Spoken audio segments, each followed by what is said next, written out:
Hello students, welcome back to NEET 24/7।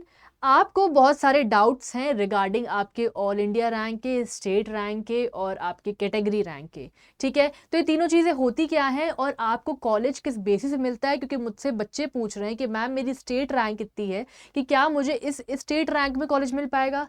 तो बच्चों, सबसे इंपॉर्टेंट चीज़ क्या है यहाँ पर, वो मैं आपको बताना चाहती हूँ कि आपको जो कॉलेज मिलता है वो स्टेट रैंक के बेसिस पे नहीं मिलता है। अगर आप कहीं भी अलॉटमेंट लिस्ट देखेंगे तो वो सारी ऑल इंडिया रैंक ही आपकी लिखी हुई होती है। सबसे इंपॉर्टेंट चीज़ें बता देती हूँ। अगर हम स्टार्ट करें यहाँ पर ऑल इंडिया रैंक से, ठीक है, तो ऑल इंडिया रैंक सबसे सबसे ज़्यादा इजी कि मतलब ऑल इंडिया रैंक से आपको एमसीसी में कॉलेज अलॉट होता है। ठीक है, एमसीसी में जितने भी कॉलेजेस होते हैं, जब आप ऑल इंडिया कर रहे होते हैं तो आपको ऑल इंडिया रैंक से आपको एमसीसी के थ्रू अलॉट होता है। ठीक है, अगर हम यहाँ पर बात करें कि आपके जो स्टेट रैंक है वो क्या है। अब स्टेट रैंक मतलब कि अगर कोई फॉर एग्जांपल अगर 5 लाख बच्चों ने पूरे इंडिया में वो फॉर्म फिल किया है, ठीक है, 5 लाख फॉर्म फिल किया है और उसमें आपके फॉर एग्जांपल आप मध्य प्रदेश के हो, ठीक है, आप मध्य प्रदेश के हो और मध्य प्रदेश में फॉर एग्जांपल अगर हम मान लेते 30,000 बच्चों ने फॉर्म फिल किया है, ठीक है, तो आप उसमें किस नंबर पे आते हो। ठीक है, ये आपका स्टेट रैंक हो गया, है ना। यानी कि 5 लाख तो ऑल इंडिया का हो गया, ऑल इंडिया का हो गया। उसमें 30,000 बच्चों ने आपका मध्य प्रदेश में फॉर्म फिल किया था, उसमें आपकी क्या रैंक है, फॉर एग्जांपल आपकी रैंक है 10,000। ठीक है, तो ये आपकी क्या निकल के आ गई, 10,000 है, बहुत सारे बच्चों की 5,000 है, ठीक है, बहुत सारे बच्चों की 4,000 है। ठीक है, तो ये आपकी क्या है, ये आपकी है स्टेट रैंक।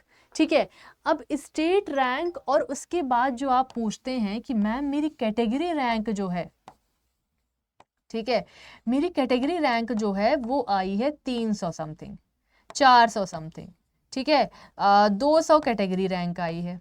बल्कि उनकी ऑल इंडिया रैंक कितनी होती है, लाखों में होती है या फिर थाउजेंड्स में होती है।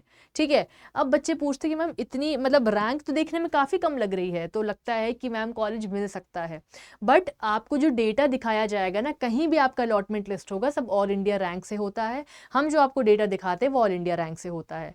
तो बेसिकली जब आपका जो स्टेट होता है वो क्या काम करता है, फॉर एग्जाम्पल जब आपकी स्टेट मैट्रिक्स निकालता है ना वो, ठीक है, ये आपकी स्टेट मैट्रिक्स है।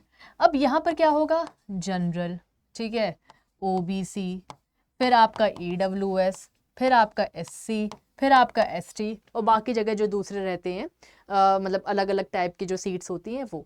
ठीक है, ये मैं जनरल बता रही हूँ।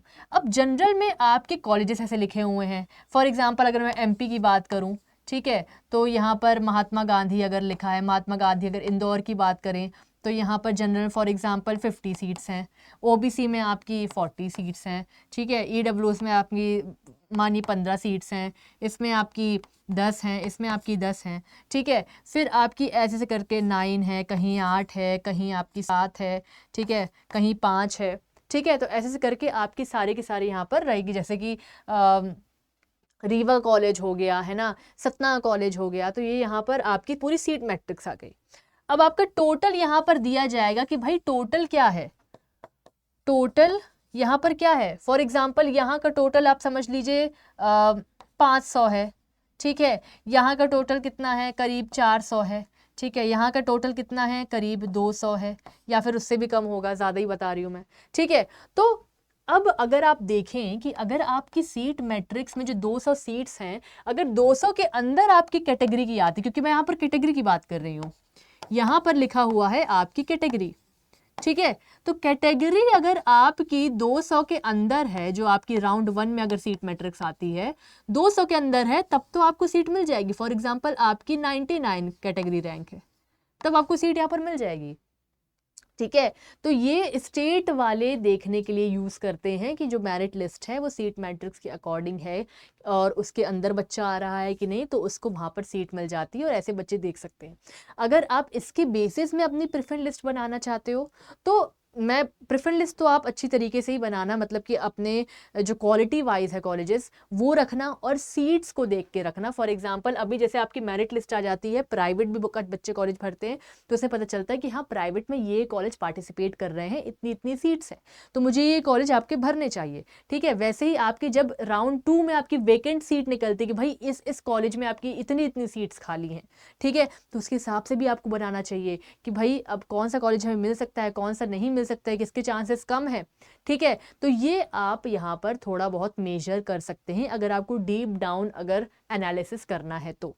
तब वही मतलब मैं बेसिकली ये बता रही हूँ कि जो नॉर्मली हमें देखने मिलता है अलॉटमेंट, वो ऑल इंडिया रैंक में ही देखने मिलता है।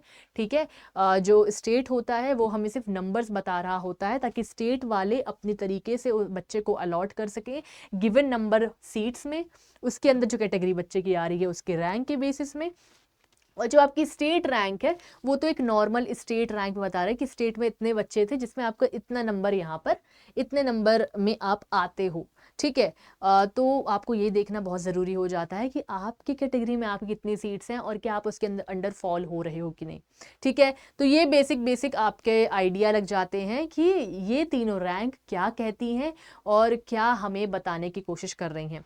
ठीक है, और राउंड 1 में प्रेफरेंस लिस्ट काफ़ी ज़्यादा बच्चों ने बनाए हैं। ठीक है, तो कुछ लोगों ने गलत बनाए हैं, कुछ लोगों ने बहुत सही तरीके से बनाए हैं। तो अगर आप चाहते हैं कि हम सही तरीके से अपनी प्रेफरेंस लिस्ट बनाएं और राउंड 2 में तो मनी फोर फीचर हो जाता है, तो वो चीज़ें आपके साथ गलत ना हो। ठीक है, तो अभी आप हमसे जुड़ सकते हैं एस काउंसलिंग से। हमने एक नया बैच निकाला है क्योंकि बहुत सारे बच्चों ने गलतियां की हैं राउंड 1 में, जिसमें हम आपका रजिस्ट्रेशन करने वाले हैं और ये बैच आपको 8500 का यहाँ पर मिलने वाला है, जो कि काफ़ी ज़्यादा कॉस्ट इफेक्टिव प्राइस है। इसमें हम आपका आयुषी काउंसलिंग हो गई, आपकी राउंड 2 की चॉइस फिलिंग हो गई, बहुत सारे स्टेट की चॉइस फिलिंग हो गई, उसकी रजिस्ट्रेशन तो हो चुके हैं, बट आगे अगर आप करना चाहते हैं कुछ भी तो वो हम करेंगे ताकि आपसे कोई गलती ना हो। ठीक है, दूसरा आपका भारती मैम का बैच अभी ओपन है। भारती मैम के बैच में 7500 के आसपास आपको देखने मिल रहा है। और तीसरा आपके पास अल्टीमेट बैच है। अल्टीमेट बैच में आपको 30 मिनट का कॉल तो मिलता ही है, साथ ही साथ आपको चैट मिल जाता है। ठीक है, वो भी अभी अपने प्राइस बहुत ज़्यादा अभी सबके कम कर रखे हैं ताकि आप सही से काउंसलिंग करवाएं। सबसे मेन जो हमारा मोटिव होता है वो ये होता है कि बच्चे सही से काउंसलिंग करें, क्योंकि वन लाइफ टाइम एक्सरसाइज होती है कि आपने नीट किया और आपको एक सही गाइडेंस मिली, तब जाके आप अपने सही कॉलेज पहुंच पाए। इस दिए गए नंबर पे कॉल करके कोई भी डाउट पूछ सकते हो। ठीक है, और चैनल के साथ बने रहना ताकि कोई इन्फॉर्मेशन आपसे जाए ना और आपकी काउंसलिंग हो जाए बहुत ज़्यादा easy. Thank you so much.